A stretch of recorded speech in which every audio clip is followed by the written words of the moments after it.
अस्सलाम वालेकुम बच्चों, आई होप आप सब लोग ठीक ठाक हैं। बच्चों हम लोग कंटिन्यू हैं चैप्टर नंबर 2 पर और आज हम लोग स्टडी करेंगे चैप्टर नंबर 2 का लेक्चर नंबर 3। पहले दो लेक्चर्स में बच्चों थोड़ा सा मैं इसका रिव्यू दूं ताकि हमारी एक कंटिन्यूटी और सीक्वेंस जो है वो बना रहे। तो फर्स्ट 2 लेक्चर्स में बच्चों हम लोगों ने देखा कि स्केलर्स और वेक्टर्स क्या होते हैं। बेसिकली हमारा चैप्टर जो है वो वेक्टर्स एंड इक्विलिब्रियम, मतलब इसमें हमने वेक्टर्स को स्टडी करना है और फिर उनको यूज़ करते हुए इक्विलिब्रियम को अंडरस्टैंड करना है। तो जो पहले लेक्चर में हम लोगों ने स्केलर्स को पढ़ा, वेक्टर्स को पढ़ा, स्केलर और वेक्टर का कंपैरिजन देखा कि स्केलर क्वांटिटीज़ क्या होती हैं, वेक्टर क्वांटिटीज़ क्या होती हैं, और दोनों की जो कंपैरिजन था उसको डिटेल में स्टडी किया। सेकंड लेक्चर में जो हम लोगों ने वेक्टर्स को कंटिन्यू किया और वेक्टर जो है उसको फिर हमने देखा कि एक वेक्टर क्वांटिटी जो है उसको किस तरह से रिप्रेजेंट करते हैं। तो पहले नंबर पे हमें ये पता होना चाहिए कि वेक्टर क्वांटिटीज़ क्या होती हैं, जो कि पहले लेक्चर में हमने स्टडी किया था। दूसरे लेक्चर में फिर हमने ये देखा कि उस वेक्टर को किस तरह से रिप्रेजेंट किया जाता है। तो रिप्रेजेंटेशन में जो हम लोगों ने देखा था कि एक वेक्टर की रिटर्न रिप्रेजेंटेशन क्या है और उस किसी वेक्टर की ग्राफिकल रिप्रेजेंटेशन क्या है। अब जो किसी वेक्टर की ग्राफिकल रिप्रेजेंटेशन जो है ये अंडरस्टैंड करना बहुत ज़रूरी है, क्योंकि जो वेक्टर अलजबरा है, मतलब कि जिसमें जब हम लोग ये चीज़ स्टडी करते हैं कि दो वेक्टर्स को ऐड कैसे करते हैं, दो वेक्टर्स को सब्ट्रैक्ट कैसे करते हैं, या अगर हमें उनको मल्टीप्लाई करना हो तो कैसे करेंगे, तो उसके लिए जो वेक्टर्स के अलजबरा के लिए एडिशन, सब्ट्रैक्शन या मल्टीप्लिकेशन के लिए हमें जो वेक्टर्स को ग्राफिकल फॉर्म में लेना पड़ता है, मतलब वेक्टर्स को ग्राफिकली डील करना पड़ता है। तो उस केस में फिर वेक्टर की जो ग्राफिकल रिप्रेजेंटेशन है वो हमें अच्छी तरह से पता होनी चाहिए। तो लेक्चर नंबर 2 जो था बच्चों इस चैप्टर का, उसमें हम लोगों ने ग्राफिकल रिप्रेजेंटेशन और साथ रिटर्न रिप्रेजेंटेशन जो है उसको अंडरस्टैंड किया। तो आई एज्यूम कि आप लोग जो है वो लेक्चर नंबर 1 और लेक्चर नंबर 2 जो है ये आप लोगों ने देख लिया है और उसको आपने अंडरस्टैंड किया है, आपके ऑलरेडी माइंड में है। अगर आप लोगों ने नहीं देखा और आप लोग इस लेक्चर 3 पे हैं तो पहले आप लोग लेक्चर 2 जो है उसको थोड़ा देख लें। 2x पे 1.5x स्पीड पे जाके आप उसको देख सकते हैं, जल्दी से रिव्यू कर सकते हैं कि वेक्टर रिप्रेजेंटेशन जो है वो क्या है। या उससे पहले अगर आप जाएँ लेक्चर नंबर 1 पे तो उसको भी किसी सर्टन स्पीड पे आप लोग लेक्चर को लगाकर आप लोग जल्दी से गो थ्रू हो सकते हैं कि वेक्टर्स क्या होते हैं। ठीक है बच्चों, आज का जो हमारा है लेक्चर नंबर 3, सीक्वेंस में हम चलेंगे चैप्टर नंबर 2 के।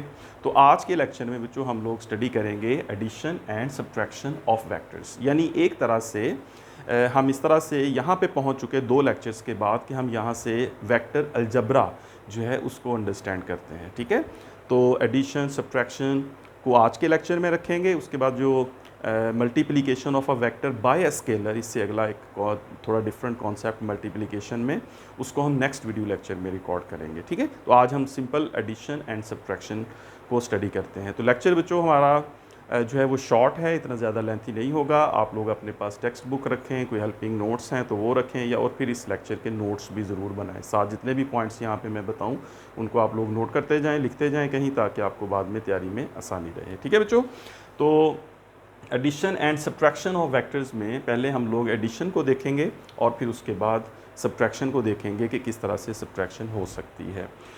जैसा कि बच्चों मतलब नाम से ज़ाहिर है कि हमने दो वेक्टर्स को ऐड करना है। ठीक है, तो एडिशन ऑफ वेक्टर्स जो है that is sum of two vectors, right. तो ये आपने ये आप इसकी सेंस जो है वो ले रहे हैं कि एडिशन से क्या मुराद है। अब इसमें भी जो कुछ पॉइंट्स हैं जो एडिशन में हमने समझने हैं, पॉइंट वाइज उनको लिख लेते हैं।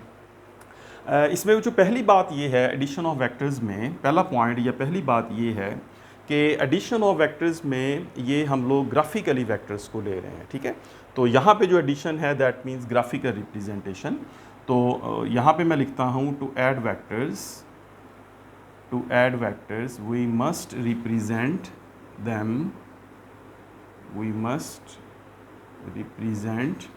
them in graphical form. We must represent them in graphical form. ठीक है, मतलब किसी भी वेक्टर को अगर आपने ऐड करना है, दो वेक्टर्स हैं, तीन हैं, या 4 हैं, जितने भी वेक्टर्स हैं जिनको हमने ऐड करना है, तो उन वेक्टर्स को पहले हम लोग ग्राफिकल फॉर्म में इंटरप्रेट करेंगे, उनकी ग्राफिकल फॉर्म बनाएंगे। ठीक है, ग्राफिकल फॉर्म के अलावा बच्चों एक और फॉर्म होती है कंपोनेंट फॉर्म। अभी उस पर हम जाएंगे लेक्चर नंबर 5 या 6 में, तो वहाँ पे फिर हम देखेंगे कि वो एक और मेथड होगा जिसमें हम वेक्टर्स को ऐड कर सकते हैं, और उस मेथड में फिर वेक्टर्स भी ग्राफिकल फॉर्म के अलावा होंगे। फिलहाल हम लोगों ने ग्राफिकल फॉर्म में वेक्टर्स को रिप्रेजेंट किया है और फिर ग्राफिकल फॉर्म में ही उनकी एडिशन को स्टडी कर रहे हैं। ठीक है, तो to add vectors we must represent them in graphical form, ये एक पॉइंट बन गया। उसके बाद जो दूसरा पॉइंट जो है वो हम ये बना लेते हैं कि we add vectors of the same nature, we always add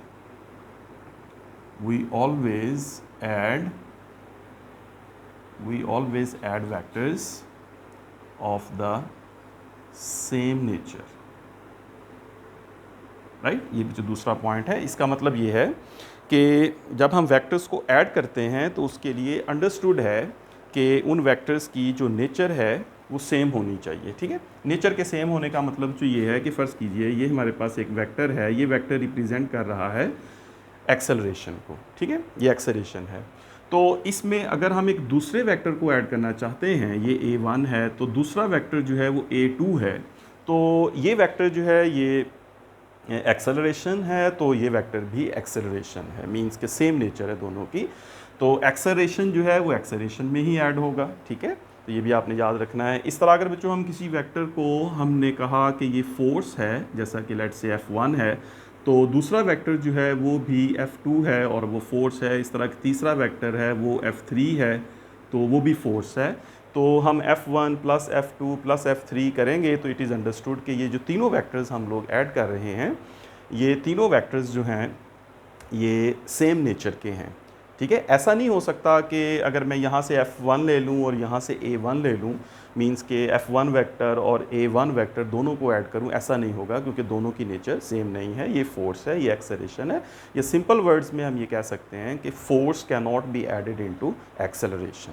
ठीक है, तो ये दोनों डिफरेंट नेचर के हैं, तो ये ऐड नहीं हो सकते। इस तरह मोमेंटम है, फोर्स है, एक्सेलरेशन, वेलोसिटी है, तो वेलोसिटी एक्सेलरेशन में ऐड नहीं हो सकती। तो जिनकी नेचर डिफरेंट है वो वेक्टर्स जो हैं वो ऐड नहीं हो सकते। ठीक है, so we always add vectors of the same nature.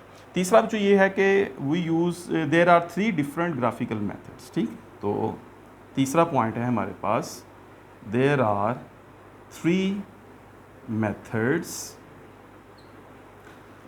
methods to add vectors in graphical form।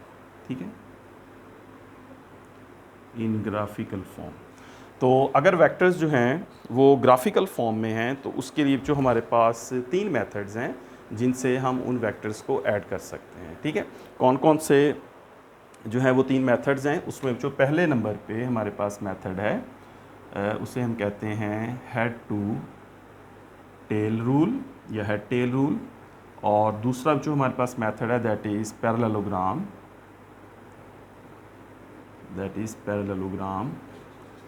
Method of addition,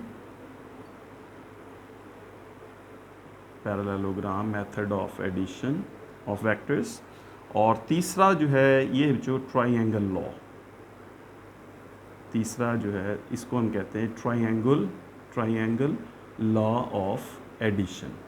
तो अगर बच्चों कोई वेक्टर ग्राफिकल फॉर्म में है तो हम इन तीनों मेथड्स में से कोई मेथड लगा के वेक्टर्स को ऐड कर सकते हैं। ठीक है, नोट किया आप लोगों ने? ये लिख लें, स्क्रीनशॉट ले लें यहाँ तक। तो 3 पॉइंट बच्चों हो गए यहाँ पे हमारे पास। To add vectors we must represent them in graphical form, दूसरा we always add vectors of the same nature, और तीसरा बच्चों there are 3 methods to add vectors in graphical form, head to tail rule, parallelogram, और तीसरे number पे आप लिखें triangle law of addition of vectors. ठीक है, अब इन तीनों को थोड़ा थोड़ा देखते हैं। हमारे सिलेबस में जो FSC सिलेबस में जो है वो head to tail rule mention है, डायरेक्ट हमारे टेक्स्ट बुक में जो पैराग्राफ है उसके अंदर हेड टू टेल रूल है, लेकिन बच्चों इनडायरेक्टली डिफरेंट एग्जांपल्स में और न्यूमेरिकल्स में फिर ये पैरेललोग्राम मेथड भी और ट्रायंगल लॉ ऑफ एडिशन भी इनडायरेक्टली आता है। यानी जो हमारा टॉपिक है एडिशन ऑफ वेक्टर्स उसमें ये मेंशन नहीं है, उसमें एक डायग्राम में मेंशन है, अदरवाइज़ वैसे मेंशन नहीं है, एज ए मेथड उन्होंने नहीं लिखा, लेकिन चूंकि इनडायरेक्टली ये एग्जांपल में या प्रॉब्लम में आता है तो इसलिए इसको यहीं पे मैं आपको इसको थोड़ा बता देता हूँ, ठीक है। तो इन तीनों मेथड्स को मैं आप लोगों को थोड़ा थोड़ा इसमें बता देता हूँ। तो एडिशन ऑफ वेक्टर्स जो है, इसके तीनों पॉइंट्स आप लोगों ने लिखे। तो सबसे पहले जो है जो इसमें हम देखते हैं कि जो हेड टू टेल रूल है उसमें हम किस तरह से वेक्टर्स को ऐड करते हैं। तो first method is head to tail rule, ठीक है, या इसको जो हम यूँ भी कह सकते हैं head of last vector, head of last vector to the tail of first vector, ठीक है। ये इसकी एक्सप्लेनेशन, या इसी के साथ अगर मैं शामिल कर लूँ तो हेड टू टेल रूल जो है ये बेसिकली इसमें जो हम क्या करते हैं, हेड ऑफ लास्ट वेक्टर जो है उसको टेल ऑफ फर्स्ट वेक्टर में मिलाते हैं, ठीक है। अब जो इसमें एग्जांपल लेते हैं, फ़र्ज़ कीजिए कि हमारे पास दो वेक्टर्स हैं, दोनों की नेचर सेम है। ये हमारे पास जो एक वेक्टर है, ये वेक्टर a1 है, और इस तरफ जो ये हमारे पास एक वेक्टर है, ये वेक्टर जो है ये a2 है, दोनों एक्सेलरेशंस हैं। तो हेड टू टेल रूल जो है उसमें जो ये है कि अब आप क्या चाहते हैं, इसमें पहले आप लोग ये डिसाइड करें। तो फ़र्ज़ कीजिए जो मैं ये चाहता हूँ कि a1 प्लस a2 करूँ, राइट। मैं ये चाहता हूँ कि a1 प्लस a2, मैं ये भी चाह सकता हूँ कि a2 प्लस a1 करूँ, राइट। तो उसमें फिर देखते हैं कि अगर उस तरह मैं सोचूं कि a2 प्लस a1 करना है तो उसमें फिर क्या चेंज होगी। तो a1 प्लस a2 अगर मैं करना चाहता हूं तो इट मीन्स कि जो अब यहाँ पे जो फर्स्ट वेक्टर है वो हमारे पास a1 होगा और जो सेकंड वेक्टर है वो a2 होगा, ठीक है। जैसे ये रूल में मैंने यहाँ लिखा है हेड ऑफ लास्ट वेक्टर, अब यहाँ पे head of last vector to the tail of first vector. तो लास्ट वेक्टर अगर ये दो वेक्टर्स हैं तो लास्ट वेक्टर का जो मतलब ये होगा कि वो सेकंड वेक्टर जो है वो लास्ट वेक्टर है, ठीक है। तो अब जो इन दोनों वेक्टर्स को हमने हेड टू टेल जो है वो ज्वाइन करना है, तो अब इसमें इस तरह से इसको करेंगे। तो इसमें जो हम ये करते हैं कि सबसे पहले मैं यहाँ पे लिख लेता हूँ कि ये वेक्टर a1 है, ग्राफिकल फॉर्म में है। तो ग्राफिकल फॉर्म में बच्चों ये भी आपने याद रखना है कि जो इनकी लेंथ्स हैं वो चेंज ना हो और इनकी जो एरोज़ हैं वो चेंज ना हो, डायरेक्शंस चेंज ना हो, ठीक है। एज इट इज़ आपने उठा के इनको हेड टू टेल रूल से ऐड करना है। तो इस तरफ जो हमारे पास a1 वेक्टर जो है, पहले इसको मैं ड्रॉ करता हूँ। अब a1 वेक्टर जो है इसके हेड पर, ठीक है, मैंने मिला देनी है टेल जो है वो सेकंड वेक्टर की। तो ये हमारे पास आ गया a2, यहाँ से मैंने a1 लिया, यहाँ से मैंने a2 लिया, तो ये मिल गए head to tail rule method से, दोनों को मैंने मिला दिया, ठीक है। तो अब यहाँ पे हमारे पास इस तरह से अब इसका जो रिजल्टेंट बनेगा, यानी दोनों को ऐड करके जो हमारे पास आएगा, that will be a new vector. उसके लिए फिर ये रूल यहाँ पे लिखा है। तो आप ये कह सकते हैं कि this is rule of resultant, ठीक है। किस तरह से हेड टू टेल रूल से हम लोग उसको आंसर जो है उसका लेते हैं दो वेक्टर्स को ऐड करके। अब यहाँ पे बच्चों a1 जो है, अगर इसको मैं यहाँ पे इधर से मिला दूँ तो आप देख सकते हैं कि इस केस में ये दोनों वेक्टर्स को मैंने ऐड किया तो a1 प्लस a2 वेक्टर जो है ये बन गया। अब ये जो बना है, ये जो इसका रिजल्टेंट आया है, जो इसका आंसर आया है, यानी a1 प्लस a2 करके आया है, उसको अगर बच्चों आप देखें तो उस केस में आप देख सकते हैं कि हेड ऑफ लास्ट वेक्टर यानी सेकंड वेक्टर जो है to the tail of first vector जो है उसको मैंने मिला दिया। सेकंड वेक्टर के हेड को फर्स्ट वेक्टर की टेल से मिला दिया, तो हमारे पास रिजल्टेंट आ गया a1 प्लस a2। अगर मैंने a1 प्लस a2 किया है तो उस केस में जो इन दोनों को ऐड करके हमारे पास वेक्टर बनेगा हेड टू टेल रूल के अकॉर्डिंग, उसको जो लिख सकते हैं that is head of last vector to the tail of first vector, ठीक है। तो लास्ट वेक्टर सेकंड था, उसके हेड को फर्स्ट वेक्टर की टेल से मिलाकर इसका जो है वो रिजल्टेंट आ गया हमारे पास। अदरवाइज सिंपली हमने ये किया कि a1 वेक्टर था, a2 वेक्टर था, तो पहले a1 वेक्टर लिया और उसके हेड पर हमने a2 वेक्टर की टेल को लगा दिया। तो इस तरह से दोनों को ज्वाइन कर दिया और फिर रिजल्टेंट के लिए हमने ये रूल लगाया कि head of last vector to the tail of first vector, ठीक है। अब जो हेड टू टेल रूल जो है इसमें हम चाहें तो जे अभी मैंने यहाँ पे a1 प्लस a2 किया है, तो अगर यहाँ पे जो हम चाहें कि हमने a2 प्लस a1 करना है, लेट्स से कि अगर हम चाहें कि a2 प्लस a1 करना है तो यहाँ पे फर्स्ट वेक्टर अब a2 होगा और सेकंड वेक्टर जो है वो अब A1 होगा। तो उस केस में जो ये जो A2 है ये हम एज इट इज़ ले लेंगे जैसे हमारे पास है A2। अब A2 के हेड पर हम A1 की टेल को लगाएंगे उसी डायरेक्शन में जिस तरफ ये हैं। तो यहाँ पे पहले A2 आएगा, ये वाला वेक्टर आ गया, फिर A1 को उठाया और इसके साथ लगा दिया। तो रिजल्टेंट जो इसका बनेगा उसी रूल से कि head of last vector to the tail of first vector. तो यहाँ पे बच्चों इस केस में A2 प्लस A1 वेक्टर जब करते हैं तो A1 जो है वो लास्ट वेक्टर हो गया, सेकंड वेक्टर, और A2 जो है वो फर्स्ट हो गया। तो लास्ट वेक्टर यानी सेकंड वेक्टर जो है A1 उसका हेड और फर्स्ट वेक्टर यानी A2 उसकी टेल, तो उसको मिलाया तो हमारे पास बच्चों ये आ गया A2 प्लस A1। तो दोनों को ऐड करके हमारे पास जो रिजल्टेंट आया, जो उनका आंसर आया, that is A2 plus A1, और उसको हम इस रूल से याद रख सकते हैं, that is head of last vector to the tail of first vector. तो A1 प्लस A2 भी कर सकते हैं, इस तरह बच्चों A2 प्लस A1 भी कर सकते हैं। ठीक है, चलें, ये तो हो गया हेड टू टेल रूल। अब जो हेड टू टेल रूल जो है ये ऐसा मेथड है जिसमें हम कितने ही वेक्टर्स को ऐड कर सकते हैं। ठीक है, तो ये भी आपने एक पॉइंट बना के जो है वो यहाँ पे लिखना है। पॉइंट बना के आप लिखेंगे, यहाँ पे एक स्टार बना लें, पॉइंट बना लें कि we can add as many vectors, we can add as many vectors as possible in head to tail rule. ये जो आपने पॉइंट लिख लेना है। ठीक है, हेड टू टेल रूल में जितने वेक्टर्स हम चाहें हम उन वेक्टर्स को ऐड कर सकते हैं। रूल वही होगा कि उसका जो रिजल्टेंट आएगा, रूल ऑफ रिजल्टेंट जो है वो ये होगा कि head of last vector to the tail of first vector जो है उसको हम मिलाएंगे। तो फ़र्ज़ कीजिए बच्चों कि यहाँ पे मैं कुछ वेक्टर्स ले लेता हूँ। तो ये तो जस्ट मैंने डायरेक्शंस बनाई हैं, इस तरफ नॉर्थ है, इस तरफ साउथ है, ये ईस्ट है और ये वेस्ट है। फ़र्ज़ करें बच्चों हमारे पास एक वेक्टर है A1 और वो वेक्टर जो है वो ईस्ट डायरेक्शन में है। लेट्स से ये एक वेक्टर है A1 जो है वो मैंने ईस्ट डायरेक्शन में लिया। इस तरह बच्चों एक और वेक्टर जो है वो मैं ले लेता हूँ, लेट्स से A2, और वो वेक्टर जो है ये मैं ले लेता हूँ, ये वेक्टर है बच्चों नॉर्थ डायरेक्शन में, और एक वेक्टर जो है वो मैं ले लेता हूँ A3। इस तरह एक वेक्टर जो है ये A3 है, ये मैं ले लेता हूँ वेस्ट डायरेक्शन में। ठीक है, अब यहाँ पे जो तीन वेक्टर्स मैंने लिए A1, A2, A3, तो ये एक एग्जांपल तीन वेक्टर्स के साथ। अब जो मैं करना चाहता हूँ A1 vector plus A2 vector plus A3 vector. ठीक है, ऑर्डर ये रखना है मैंने इनको ऐड करने का। तो ये ऑर्डर जो है ये इम्पॉर्टेंट है कि मतलब इस सेंस में कि आपको ये पता होगा, इम्पॉर्टेंट इस सेंस में है कि इस ऑर्डर से आपको ये पता होगा कि फ़र्स्ट वेक्टर कौन सा है और लास्ट वेक्टर कौन सा है। ठीक है, तो इससे फिर इसकी अरेंजमेंट जो है उसमें आसानी होती है।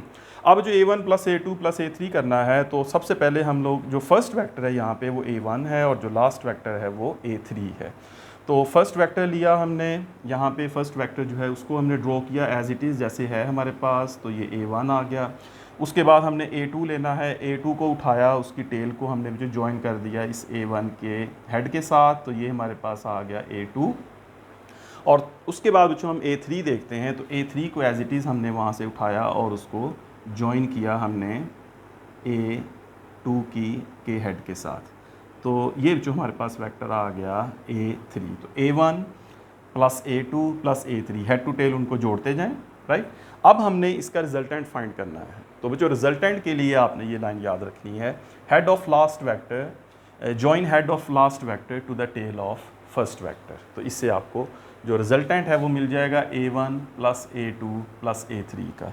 तो ये है बच्चों A3 वेक्टर, इसका हेड ये लास्ट वेक्टर है यहाँ पे अब, राइट। तो ये तीनों वेक्टर्स में ये लास्ट वेक्टर है, तो इसके हेड को हम A1 की टेल के साथ जो है वो ज्वाइन करेंगे। तो उस पर ज्वाइन करने पर हमें जो इसका मिलेगा that will be the resultant of 3 vectors, right. Head of last vector to the tail of first vector. तो टेल से हेड की तरफ इसकी डायरेक्शन, तो ये जो बच्चों है this vector will be the resultant vector. ठीक है, तो head of last vector to the tail of first vector. तो इस तरह से बच्चों 3 वेक्टर्स को भी ऐड कर सकते हैं। और जिस तरह मैंने ये लाइन लिखी है कि we can add as many vectors as possible, तो बच्चों 3 से ज़्यादा वेक्टर्स हैं अगर तो उनको भी ऐड कर सकते हैं, राइट। तो इसी तरह से फ़र्ज़ कीजिए कि हमारे पास जो है वो A1 वेक्टर है, किसी डायरेक्शन में इस तरह हमारे पास जो है वो A2 वेक्टर है, और फिर हमारे पास कोई A3 वेक्टर है, और इस तरह से हमारे पास एक और A4 वेक्टर है। तो हेड टू टेल रूल में जो हम इनको पकड़ेंगे एज इट इज़ जो है, ये हम लेते हैं पहले A1 को लेते हैं, A1 से स्टार्ट करते हैं, ये फर्स्ट वेक्टर है, ये लास्ट वेक्टर है, और हम करना चाहते हैं A1 plus A2 plus A3 plus A4। तो उसमें जो A1 लिया, A1 के हेड पे अब A2 जो है उसको उसी तरह से लगा दें जिस तरफ ऑलरेडी A2 है, उसकी मैग्नीट्यूड और डायरेक्शन वही रखें।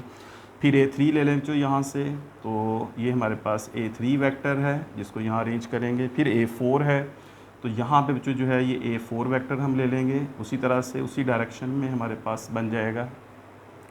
तो ये चारों वेक्टर्स को हमने अरेंज किया, ठीक है। अब आपने A1 plus A2 plus A3 plus A4 उसी तरह से कर दिया जिस तरह से ये चारों वेक्टर्स आपको नज़र आ रहे हैं, ठीक है। ऑलरेडी जो इनकी मैग्नीट्यूड्स और डायरेक्शंस हैं उसी को लिया, बस उनके हेड्स और टेल्स को जॉइन किया आपस में। तो A1 vector plus A2 A3 A4। अब जो ये रूल लगा दें जो आपने इससे रिजल्टेंट क्या फाइंड करना है कि अब कहाँ से कहाँ होगा रिजल्टेंट। सो रिजल्टेंट को कैलकुलेट करने के लिए हेड ऑफ लास्ट वेक्टर को ज्वाइन करें to the tail of first vector. ये जो A4 वेक्टर जो है यहाँ पे लास्ट वेक्टर है, तो इसके हेड को हम ज्वाइन कर देते हैं फर्स्ट वेक्टर A1 की टेल के साथ। तो ये जो हमारे पास जो वेक्टर आएगा that will be the resultant of all these 4 vectors to be added, ठीक है बच्चों। तो इस तरह से इस रूल को यूज़ करके हम लोग जो है रिजल्टेंट को फाइंड कर सकते हैं, इनका सम ले सकते हैं ग्राफिकली। तो ग्राफिकली जो रिजल्टेंट होगा उसका जो मैग्नीट्यूड होगा और उसकी जो डायरेक्शन होगी that will be the actual resultant of these 4 vectors. अगर ये जो चारों फोर्सेस हैं, फ़र्ज़ करें जो ये एक फोर्स इस डायरेक्शन में है, एक फोर्स इस डायरेक्शन में है, ये A1 A2 A3 या A4 की बजाय अगर बच्चों F1 एक फोर्स है, एक F2 फोर्स है, F3 फोर्स है, एक F4 फोर्स है, तो F1 force, F2 F3 F4 4 forces किसी ऑब्जेक्ट के ऊपर इन डायरेक्शंस में लग रही हैं, तो उनकी जो रिजल्टेंट फोर्स बनेगी जो final that will B this resultant. जिस तरफ इसका एरो बनेगा उस तरफ वो उसकी डायरेक्शन होगी, और जो इसकी लेंथ होगी वो उसका मैग्नीट्यूड होगा, ठीक है। So length of a vector is its magnitude.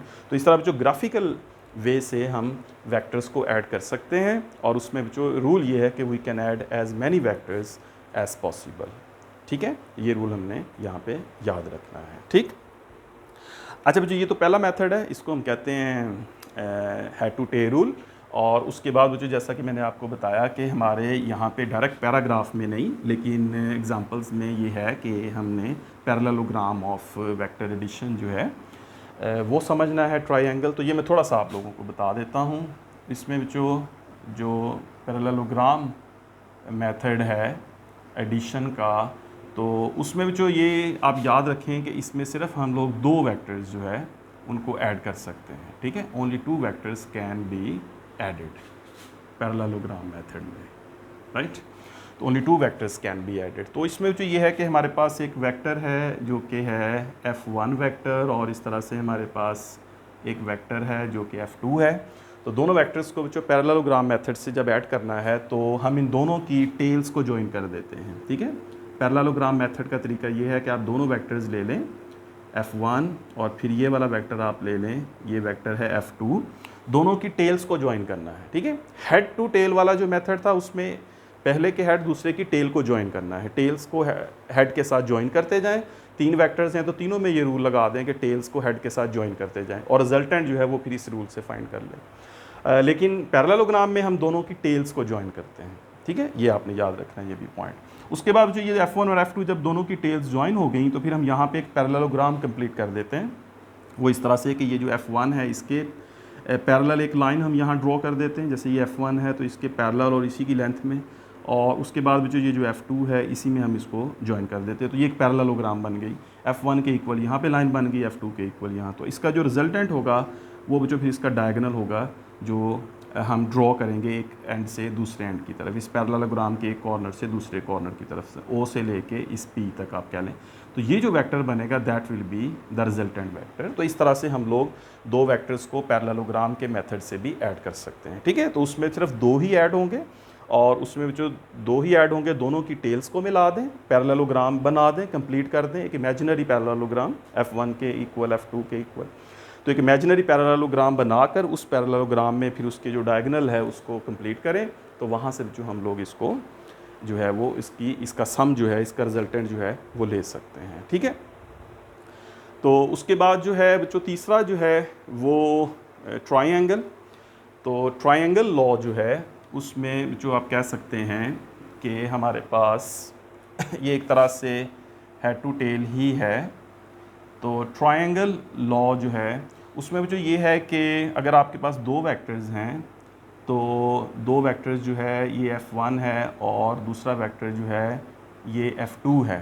तो ट्राइंगल में भी बच्चों, ट्राइंगल लॉ में भी यही होगा कि ओनली टू वेक्टर्स, ठीक है, ओनली टू वेक्टर्स, इसमें only two vectors can be added.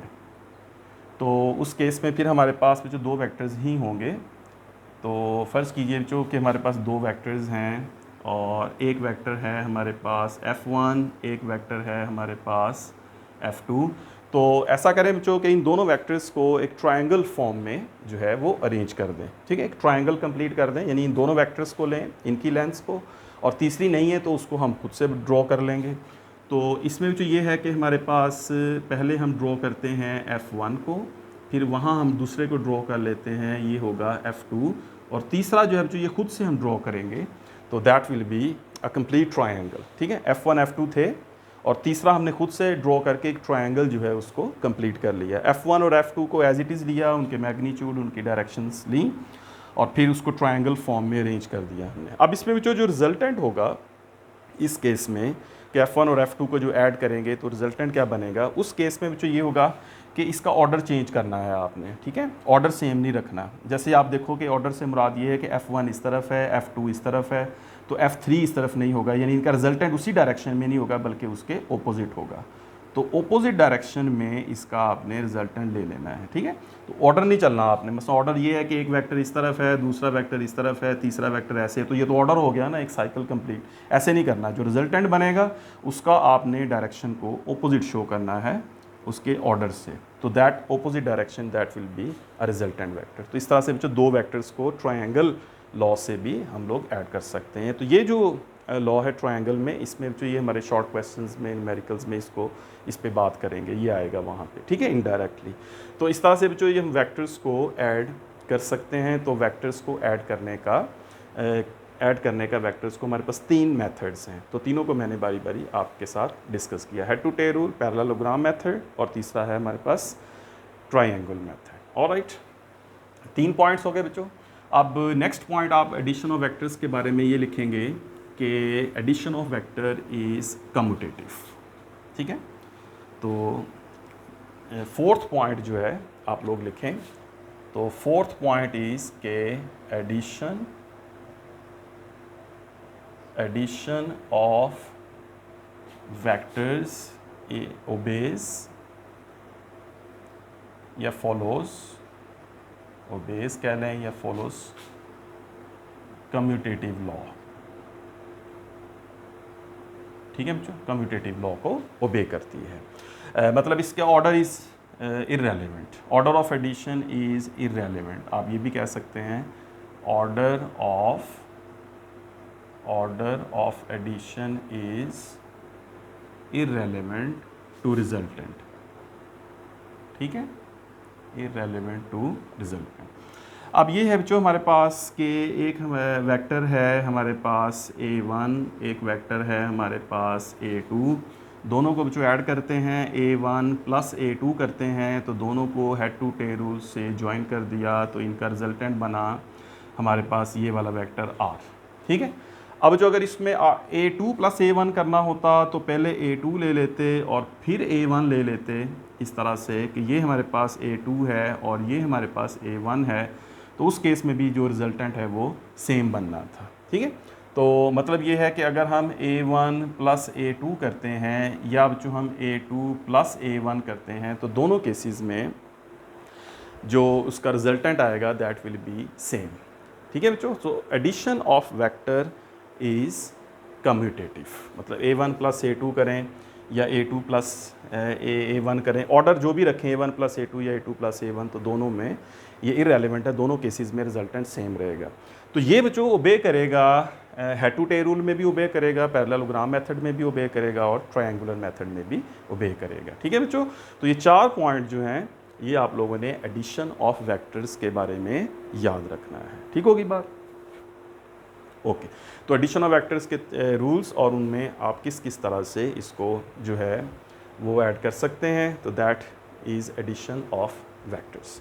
अब इसमें जो नेक्स्ट जो है वो हमारे पास है सब्ट्रैक्शन ऑफ वेक्टर्स। तो सब्ट्रैक्शन ऑफ वेक्टर जो है ये सिंपल हो जाती है अगर हमें एडिशन जो है ये समझ आ जाती है। तो सब्ट्रैक्शन जो है इसमें बच्चों हम ये करते हैं कि अगर फ़र्ज़ कीजिए बच्चों कि हमारे पास 2 वेक्टर्स हैं और 2 वेक्टर्स जो हैं वो गिवन है, लेट्स से कि हमारे पास एक वेक्टर जो है दैट इज़ A1 और एक हमारे पास वेक्टर जो है दैट इज़ A2, और हम करना चाहते हैं A1 माइनस A2। तो A1 माइनस A2 जो है बेसिकली बच्चों ये एडिशन है A1 प्लस माइनस A2 की, ये सिंपल इसमें डिफरेंस है। उसके बाद एडिशन वाले सारे रूल्स इस पे हम अप्लाई कर सकते हैं। तो सब्ट्रैक्शन अगर 2 वेक्टर्स की है, जैसे ये A1 और A2 हैं, तो इसको हम करना चाहते हैं A1 माइनस A2।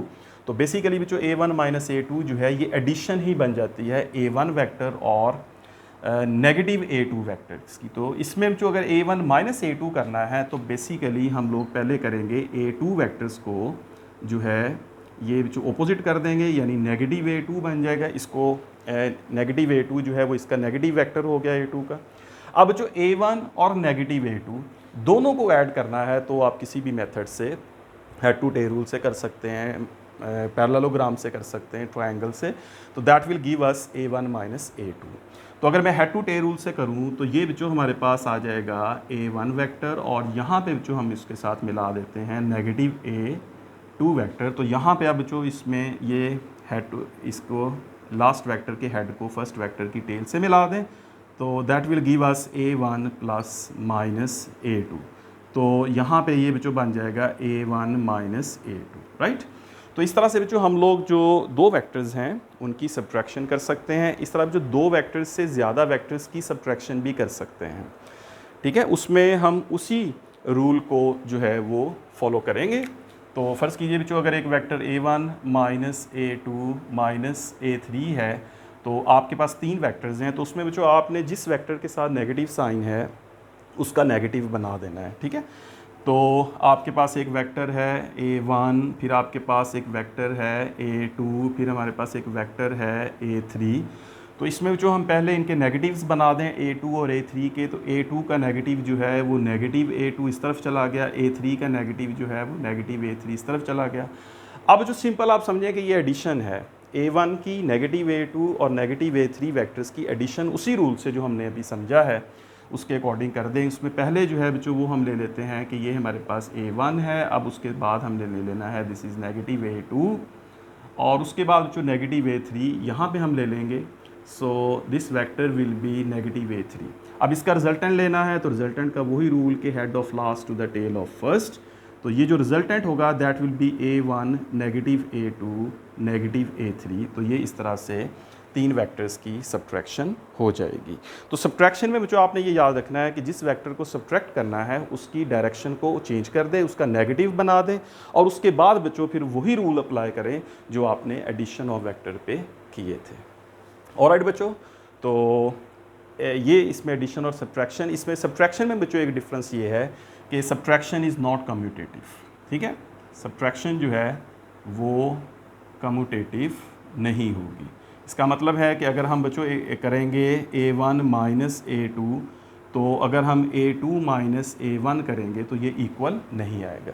इस रूल के अलावा बच्चों आप तमाम एडिशन वाले रूल्स जो हैं वो वेक्टर सब्ट्रैक्शन पे भी अप्लाई करेंगे। ऑलराइट बच्चों, आई होप कि आप इस सारी लेक्चर को अंडरस्टैंड कर गए हैं। अगर बच्चों फर्दर कोई क्वेश्चन है आपके माइंड में तो आप लोग कमेंट्स में लिख सकते हैं, मुझे सेंड कर सकते हैं, तो उस पर हम बात कर सकते हैं। ऑलराइट बच्चों, तो ये थी addition and subtraction of vectors. तो आप लोग इसको अच्छा सा प्रिपेयर करें और फर्दर कोई क्वेश्चन हो तो मुझे सेंड कीजिए, तो उस पर हम बात करेंगे। ऑलराइट बच्चों, थैंक यू वेरी मच। अच्छा सा पढ़ते रहें। Take care, all the best.